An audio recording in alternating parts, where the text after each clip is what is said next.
શિનોર તાલુકાના માલસર પંચમુખી હનુમાનજી મંદિરે સ્કૂલમાં ભણતા બાળકોને નોટબુકનું વિતરણ કરવામાં આવ્યું। શિનોર તાલુકાના માલસર ગામે આવેલ માંગલ્યધામ માલસર ખાતે નદી કિનારે આવેલ પંચમુખી હનુમાનજી મહારાજનું મંદિર આવેલું છે।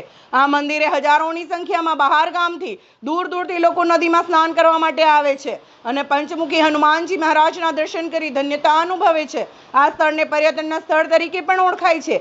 આજ રોજ 18/6/2025ના રોજ સાંજે 6 કલાકે છેલ્લા 4 દિવસથી ગરીબ બાળકોને નોટબુકો અમદાવાદના દાતાર એવા દિનેશભાઈ જયંતિ ઠક્કર તરફથી સ્કૂલમાં ભણતા ગરીબ બાળકોને નોટબુકો આપવામાં આવી હતી, જેથી ગરીબ બાળકો અભ્યાસી શિક્ષણથી વંચિત ન રહે તેના હેતુથી દર વર્ષે નોટબુકનું વિતરણ કરવામાં આવે છે।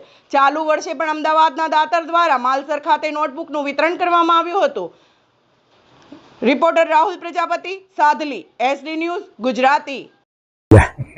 માંગલ્યધામ માલસર જે નર્મદાજીના કિનારે આવેલ છે, જ્યાં લોકો બહારથી ખૂબ જ પ્રમાણમાં અહીંયા દર્શનાર્થે તેમજ નર્મદાજીમાં સ્નાન કરવા માટે આવે છે અને અહીંયા આવી અને એક પર્યટન સ્થળ જેવું છે આ, અને અહીંયા લોકો અહીંની આબોહવા પણ એવી છે કે જેથી લોકો અહીંયા રહી અને આરામ પણ કરી શકે અને દર્શન કરી શકે એ હેતુથી તમામ લોકો આવતા હોય છે, જેમાં ભરૂચ, વડોદરા, અમદાવાદ, નવસારી, વલસાડ, સુરત વગેરે સ્થળોએથી ઘણા લોકો આવે છે અને એમાંય હમણાં હાલમાં ને દર વર્ષે દિનેશભાઈ જયંતિભાઈ ઠક્કર કે જેઓ અમદાવાદના છે, એ દર વર્ષે અહીંયા નોટબુકોનું વિતરણ કરે છે અને ગરીબના બાળકો શિક્ષણથી વંચિત ના રહે, ચોપડીઓ વાંકે રહે ના, અને ગરીબ માણસોને આ રીતની એ મદદરૂપ થાય છે।